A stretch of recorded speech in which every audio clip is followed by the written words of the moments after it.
We'll now move on to item 4, STEM initiatives for MUSD 2014-15. Yes, President Dice, members of the board, it's a pleasure to bring this item to you this evening.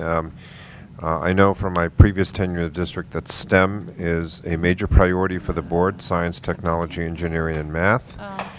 We think that this is a very important area for the district to continue to develop for the benefit of our students.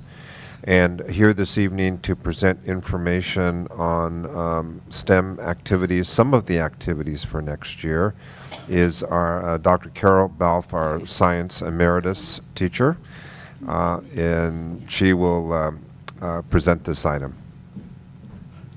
Thank you. I finally have learned how to use a Mac, and now I can't remember how to use a PC. And I always used to use a mouse, and this is a trackpad, so how do I get it? It's good to see you again, Ms. Couch. Okay, so I actually wanted to begin this presentation. It was about a month ago I met with John Sugiyama to try to fill him in on things we've been doing in the last year, and he asked if I would present to the board tonight about initiatives that we have going, especially for that we've been able to get some funding for, and then come August to come back to you with a broader what is the whole science program K-12 as we're getting teachers in place, et cetera. So that will be coming. So this is going to focus on just initiatives. A little over a year ago, Anna Karita and I were fortunate to meet Dr. Stephanie Couch, and I know that some of you know her. And so we have been working back and forth together for the last year to try to pull some of these initiatives together. So I'd like her to at least tell you a little bit about her role, and then I will go into the slide presentation about what the actual initiatives are and what we've got going. So just a quick background. So the Institute for STEM Education is about 3 years old on the Cal State East Bay campus, and we were formed with the generous support of the Bear USA Foundation and Wareham Development right here in your backyard. And basically they realized that for the good of the innovation economy that's alive and well right here in the East Bay, that we had to do something very significant in order to grow more graduates from campuses like ours who want to major in STEM, and also to diversify the student body who are entering those fields, because it's not honestly not very diverse. And on our campus, while we have a hard time getting students from different backgrounds into those majors, even when we do with small numbers, about 40% graduate at the end of 6 years in STEM fields and disciplines. So they asked, can you put an institute together to fix this problem? And I said, well, I certainly bring people together to create visions of how to fix the problem, but not just on my campus, because to create STEM interested, STEM capable young people needs a cradle to career approach, and it's a partnership. And so I just want to thank all of you for answering that call to partner and to figure this out together. And we've been looking really deeply at research and data to understand the most significant places at which we could intervene.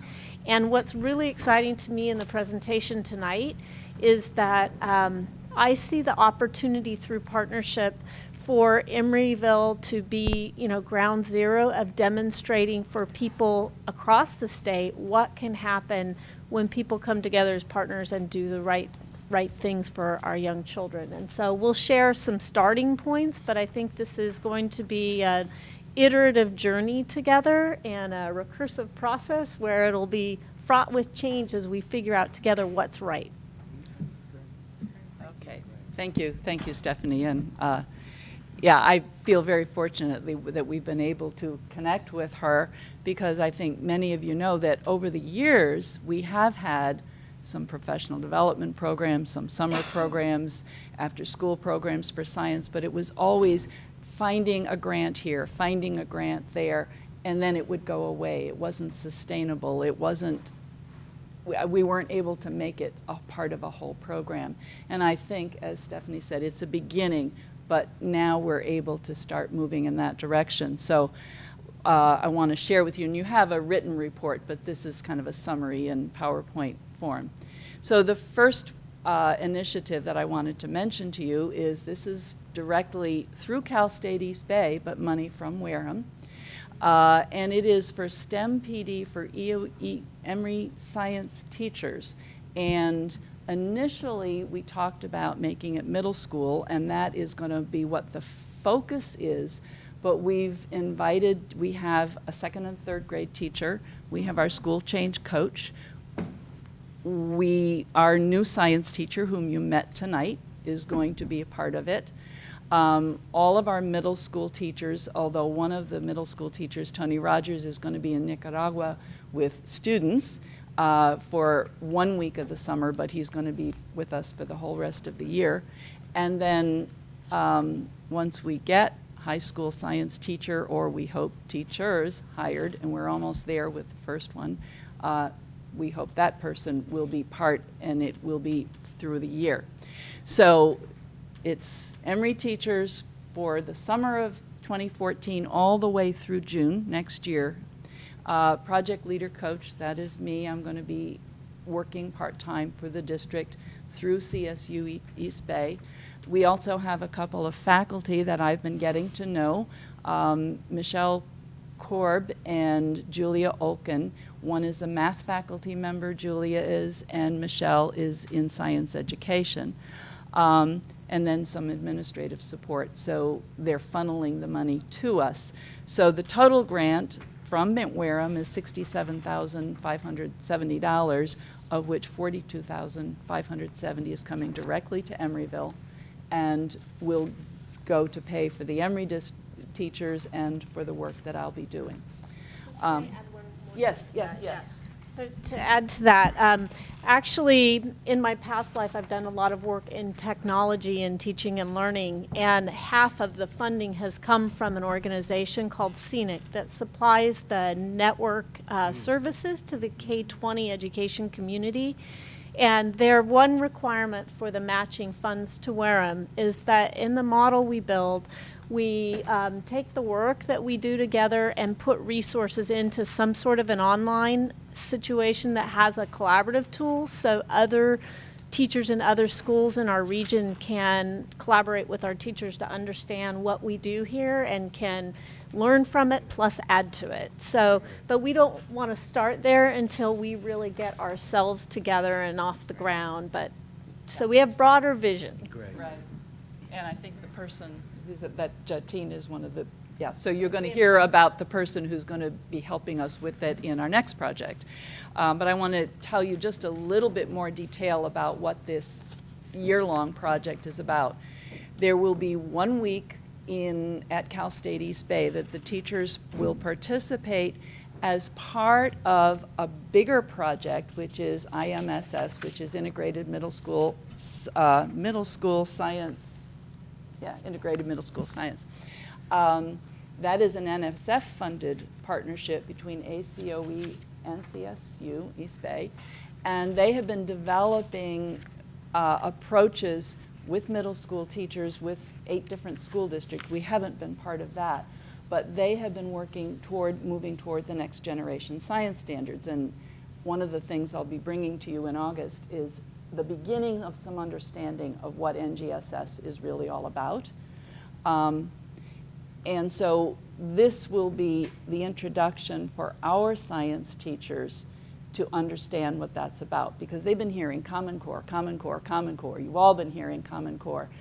We've heard the initials NGSS, and yet when you look at the LCAP, it's supposed to be starting with that. So we're going to start with helping them to understand, and then there will be 3 days in September where we will work with them, and we will have the 2 faculty from Cal State East Bay and myself will work with these teachers to plan for the year how they can start to bring in some of the principles of NGSS without doing a wholesale shifting, but how can they start to build it into their practice. Then there will be monthly meetings of that will be after school and paid for, or possibly Saturdays, where there will be two kinds of things that will, well, three things. Some will be ongoing planning for their daily classroom work, but also we have built in a career day for students and some field trips, and this is for middle school students. Last year, and I guess it's been for several years, there has been a career day, a CTE-focused career day for high school students, and Emery, I went to it last year. We had 20 students there last year. It was at Wareham, one of Wareham's buildings here in Emeryville, but districts from all over. We want to do the same kind of thing, but for middle school students, to start raising that awareness earlier. So that will be part of the coaching and training and planning we do. And then our longer term goal, which we'll be focusing on in the second semester with our teachers, is to plan a STEM summer for next year, which we will go back to our old STEM Academy, but it won't be the old STEM Academy. It will be focusing on the next generation science standards. It will be bringing in Cal State East Bay students. We don't have the full plan, and it will include more professional development for the teachers. So that will be a little bit like the model we used to run for summer schools, when we'd have a couple of weeks of PD for our teachers and then do the embedded summer school work. And Kristen, you were part of one of those. That's how we met many years ago. So it's coming back to that, but having these partnerships and trying to make it more sustainable. So that's that first grant. The next one is one where, even though we don't have our full STEM Academy this summer, we're going to have an app camp, 4 weeks for students. And in fact, the computer programming teacher who's going to be teaching that is Jatin Bakhta, who has his own company called Ninja Pandas and develops apps, mainly games, for students. And what he's going to be doing, and he has done this with other students, so he has experience with teaching. He and his wife is actually a professor at Cal State East Bay. Together, they will be teaching our students how to program computers, how to do the programming to create their own app. And just yesterday, I was going through with him what the plan is for that. But in addition to that, we will have 2 teachers. Originally, he wanted to have it for 15 kids, and both Rich Robbins and I felt that we wanted more kids than that. So we're aiming for 30 students, and what we'll be doing is we'll have 2 teachers. It's actually 3, because 2 of them are going to, 2 of them are going to split the summer. Laura Turner, whom you know, is going to be one of the teachers. She immediately jumped at the opportunity because she got her master's, I don't know if you realize it, in education with an emphasis on technology and using technology in the classroom. So she jumped at the chance to be able to learn how to do this, because we want to be able to transfer it into the classroom. So she will be doing it. Regina, our new science teacher, except for the 1 week when she's going to be with us at Cal State East Bay. So Karen Sukenik, who's our special ed teacher, is going to share the job with her, and so she will be getting the skills. And what they'll do is they'll work with 15 of the kids in the classroom in the computer lab with the computer teachers and one of the teachers, while the other kids are in the science center doing related projects and doing a project connected to their app. Learning, and it will be customized to what the students need in ELA, math, science. We're going to be working on that. We've got some planning time. So that is for this summer, and it's 4 weeks, and 30 kids, 6th, 7th, and 8th grade, rising 6th, 7th, and 8th graders. These other 2 initiatives are professional development, and again, we wouldn't have known about them without Stephanie's passing the word on to us and saying, hey, this would be a good opportunity. So Alameda County Office of Education has been connecting with UC Davis, which has training for, they call it C-STEM, and it's actually, they've been developing the programming language C and C++ for teaching students in schools, and they've got several levels of it. And they've developed a program. There's a professor up there. His last name is Cheng, and I've forgotten his first name. Anyway, he actually teaches this program. And what they have is they have developed a curriculum for teaching algebra and algebraic concepts through teaching computer programming, because if you can program the algorithm, you have to understand the concept, and you can teach all of algebra that way. They also have a robotics program. So through Alvin Burns and I participated in April for one day during spring break. And then because we did that, we were offered the opportunity to do a 3-day more in-depth training. So we're going to do that training in 2 weeks. And as a result of that, ACOE is donating a class set of robots. And these are iBots that Professor Cheng has researched and says are far better than the Lego robots. They're more sturdy and more flexible and all kinds of things. We're getting a class set of those. We're getting a class set of the texts for learning math concepts. And I think I left off that we're also getting a class set of the computer books. And then we also are being offered discounted prices if we wanted, say, a second set of anything. We're also getting the software licenses, and I'm going to be working with Ryan before he leaves to get all that put in place. So the goal with that is to incorporate computer programming into our curriculum in a number of places. Alvin already teaches computer programming. We're hoping we can put the 9th grade science class in, and we want to incorporate that into that, and then possibly talk with our math teachers about moving. So that is a professional development and building the platform for improving curriculum, more electives, et cetera. And then the last one is one that I actually am participating in this week. I was down in San Jose all day today, will be tomorrow and the next day. And again, through Stephanie, was asked if I would participate in Engineering as Elementary.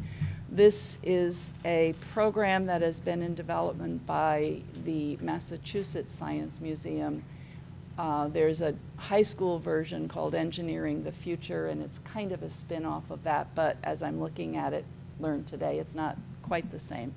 But it's an opportunity to look at the program, and there is the possibility, if the program looks good, of partnering with some projects where they were going to be looking for some funding. So it's, again, an opportunity, because one of the pieces of the next generation science standards is that engineering practices are interwoven with science practices. And so we're going to have to be incorporating those kinds of ideas K-12 into our science.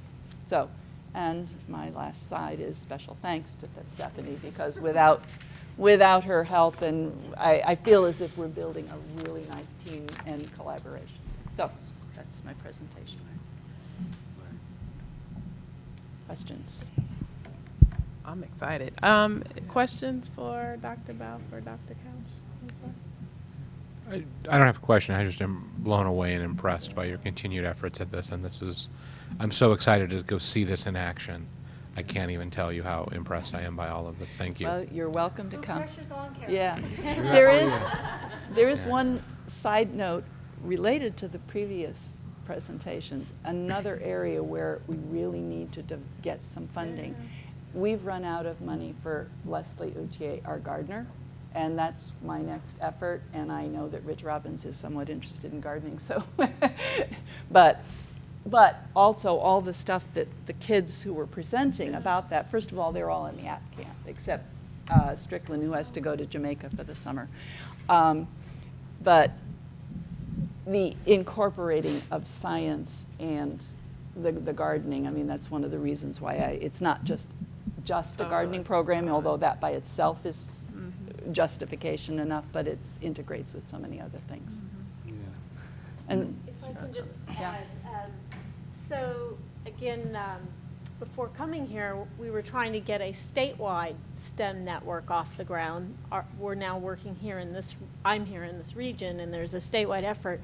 And what's so special about here is that it's such a STEM-rich environment. And as I talk to the business community, they are so eager to plug in, but they don't quite know what to do. And there seems to be this language gap between education and business. It's just so hard to even have the conversations, right? And so, you know, again, these are starting places, but there's so many people out there who want to help you and work with you. So I hope as we grow this plan and with your superintendents, as we understand what the priorities are, to help do even more. Right. Well, you know, I'm blown away, but I'm sitting here just thinking, you know, one of our mottos is that partners powering student success. And this is what this is all about, you know, getting with partners, you know, for the good of our students to, you know, for their success. And I mean, Stephanie, I just applaud that, you know, you're here, you're willing to work with us, you know, Carol, you know, great job, you know, continue working in the partnership. And, you know, for me, just keep bringing back results, you know. So, you know, great job, great presentation. Well, before you go, any public comment? You know, that's my normal. I have it like tattooed somewhere. Any public comment to this particular item? Thank you. Thank you so much. Look forward to the report in August. Yes. Thank you. Thank Keep you up the so good much. work. President, Vice members of the board, I think I am equally, to use Board Member Dwin's phrase, blown away. But I've you know been around for a while and have lived through a number of efforts to really kind of get STEM going in school districts, and I think that what I'm really impressed with is the emphasis on the professional development piece, because in my past history, one of the reasons why STEM really never took off in terms of the vision is that the professional development piece really wasn't emphasized. And you know, traditionally science is an area that oftentimes multiple subject credential teachers are not an area that they're most comfortable with in terms of their own preparation. So I think that the emphasis on professional development is really going to make a major difference for our students, because our teachers are going to be much more comfortable and confident about the ability to facilitate student learning in this area. So I want to thank Dr. Balfe and Dr. Couch for getting together and presenting this. Very exciting, and I think it's just a terrific opportunity for our teachers and students in the future.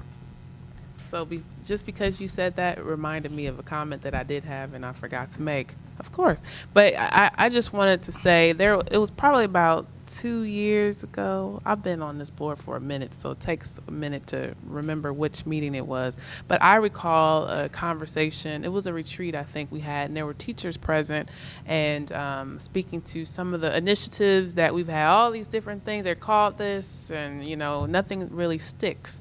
But I do appreciate the thoughtful, you know, you can see it. You can see what's happening, and the fact that you're including teachers that are not science only. I think that's the most valuable component that I really resonated with, because I don't want to see those same teachers coming back saying, "Well, I didn't know anything about it." But I mean, that's where it was really great and valuable to see that effort, and that it's a more inclusive, transparent process than what we've probably been doing in a long time, just because we're just trying to get it done. And, you know, in terms of capacity, that's a huge bandwidth and capacity. That's a huge component with such a tiny district. So I thought that was really great, and the fact that we do have partners in town that are willing to not only talk about it, but to actually follow through on it. It speaks a lot to, you know, what partnership means for businesses in town. And so similarly, we want to make sure we communicate with all of our partners, all of our potential partners, and residents as well. But I really wanted to appreciate, you know, that effort to make it, you know, as cohesive as possible, and definitely make it very clear about the path and the steps. So I appreciate that. I have one comment. I forgot to mention this, and it's really an ask, Carol, Dr. Balfe, when you come back in August. When Mr. Robbins was here at City Schools, he had mentioned that his commitment to also funding some activities for after school. So if in your August presentation, if you can also update us on that piece, it would be very helpful as well and appreciative. Okay, thank you. Thanks. Thank you for sparking something there. All right. I'm like, oh yeah. All right. Well, now on to board reports and announcements. Item J. Any board reports, announcements? Board. It's been a busy week. Yeah. Please. I just would like to report that I personally dropped off a large donation of books, probably a couple hundred books, to Annie Yates yesterday. Got a good sweat in as I loaded and unloaded 200 or so books at Annie Yates. So the teachers will go through them That's first, great. and anything that teachers don't use, they give to the children. That's so great. Great. that was on behalf of Head Over Heels, which was on behalf of Scholastic. So we're just kind That's of really great. Right. passing it along. This is the third year we've been able to do this. That's great. Partner. Yep. Mhm. That's great. Any other board reports, announcements? Mhm. All right. So on to item K, calendar review. Yes, President Dice, members of the board, the calendar is getting shorter as we reach the end of the school year.